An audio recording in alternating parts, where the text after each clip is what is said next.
It winds up falling incomplete.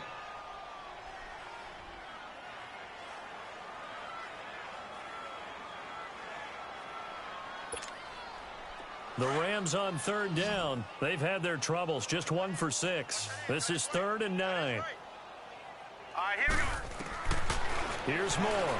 From the gun, he'll throw. And incomplete here on 3rd down.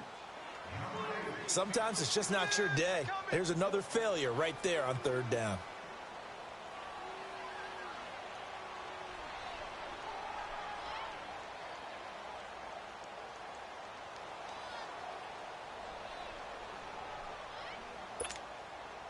A critical one here if they're going to have any shot at this thing. So they'll go for it on 4th down. All right, here we go.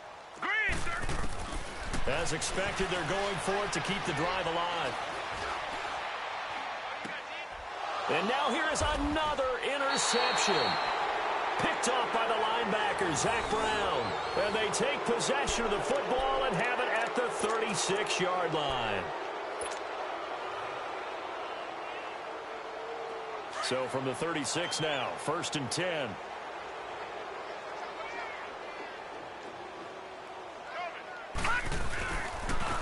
And they'll go ground game here with a tailback. And he'll take this one for about 4 up to the 40. Well, Brandon, pace comes into play now because they've got the advantage. They've got the football, but they've got to be very careful about what speed they're going to play. You know, my music teacher back in New Paltz, Mrs. Bythema Bagley, used to say, don't go prestissimo when you really want to go largo. And what she meant by that is don't go too fast when you really want to go at a nice, slow, deliberate pace. I am speechless. I am without speech.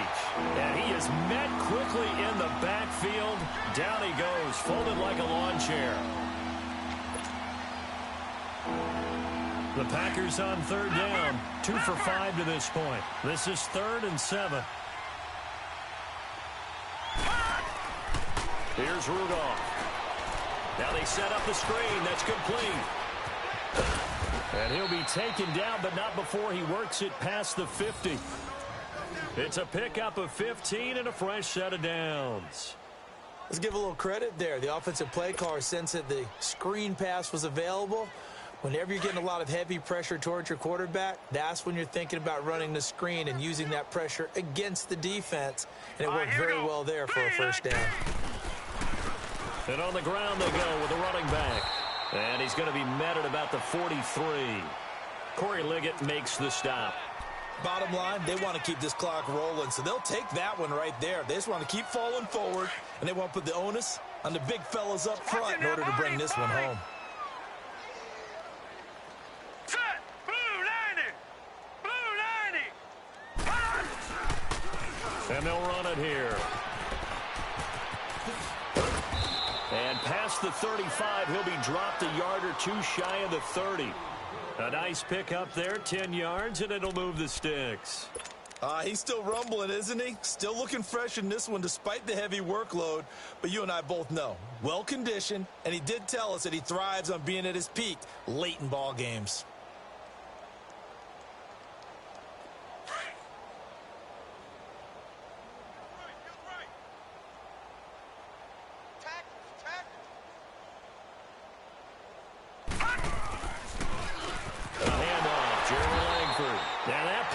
Blown up, losing yardage back at the 35. The loss of a full 3 yards, and now it's 2nd down. Gone!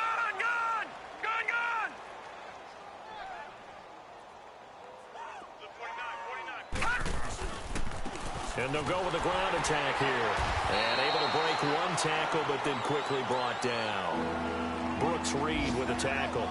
Well, so many times we look at a short run and we praise the offense for trying to set the tempo and establish things, but the defensive guys, hey, they just won the battle there. It wasn't a big run given up. They don't always have to absorb the body blows. Sometimes they dish them out themselves. And he'll be brought down at the 27-yard line. It's a 7-yard run, but it does bring up 4th down. And there we saw one of the downsides of blitzing during a rundown, because sometimes you get out of your gaps. You don't fit the run quite as well because you're headed towards the ball carrier with abandon.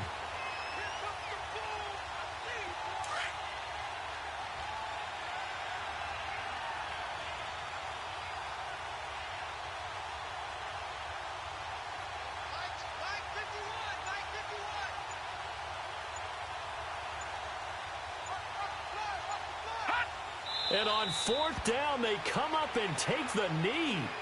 So we were looking at each other up here in the booth when they went for that saying, oh, wow, talk about trying to add insult to injury. Some teams are just like that. You know, some philosophies, some coaches are like, look, when I got a chance to put some more points on the board, I don't care what the situation, I'm going to do it. And they're also the same coaches as a general rule that if someone does it to them, you won't hear people protest out of them. That's just who they are. And nearly another interception. They've been around the ball all game. Trying to decipher what's going on out there because I don't know if he's just getting bad reads. I don't know if the defense is confusing him. I don't know if he just has, you know, bad info and intel before he snaps the ball. But he's made some pretty bad decisions with the football lately. Yeah, several bad decisions on the interceptions he's thrown, and frankly, that should have been another pick right there. And there is nowhere for him to cut back as he's taken down in the backfield. Time for a break. Back to finish it off on EA Sports after this.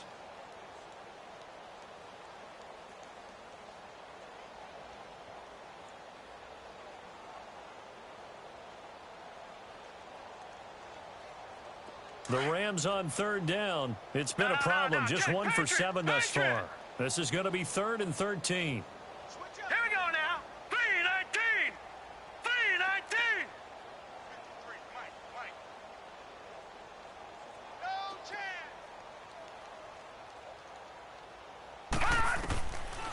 Operating from the gun.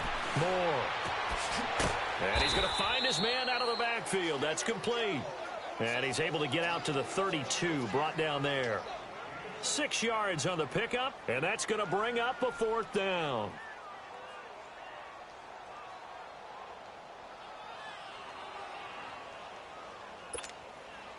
All right, they're going to try and keep hope alive here on 4th down. They're going for it. Now let's go. 3-19. 3-19. Switch. Check. Got to try it here. He's back to throw. A hit as he throws, and this is going to be incomplete. They had to go for it with such little time remaining, and the Packers are going to get the football back in excellent field position.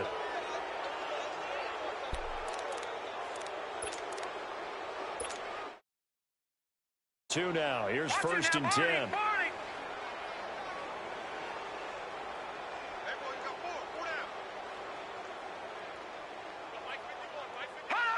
Defense still with 3 timeouts. We'll see if they want to use them here as the kneel down comes.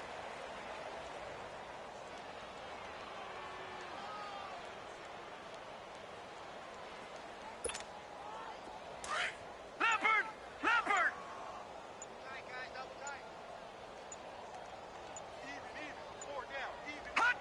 Clock counting down toward 40 seconds as they take the knee.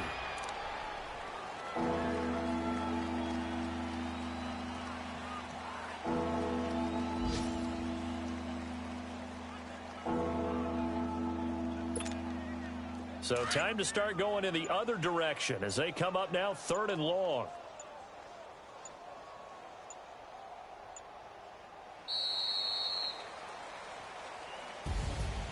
Well, Charles, it's one thing to win. It's another thing to win and put up the amount of points that they did. Boy, were they clicking on offense. They can't help but feel great about themselves, can they? I mean, what a game to put up that number of points, continually feeling like they're moving the ball and things are working and clicking.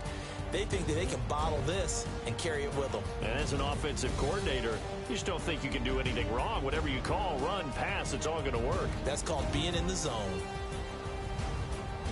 So for Green Bay, the win moves them up to 5-2 now on the year. And they'll get another road test next week as they head to New England to take on the Patriots. Meanwhile, for Los Angeles, changes could be in the air as they fall to 0-8 now on the year. And they'll try to turn things around next week as they have a matchup in New Orleans against the Saints. And for Charles Davis and our entire crew, I'm Brandon Gaudin. You've been watching the NFL on EA Sports.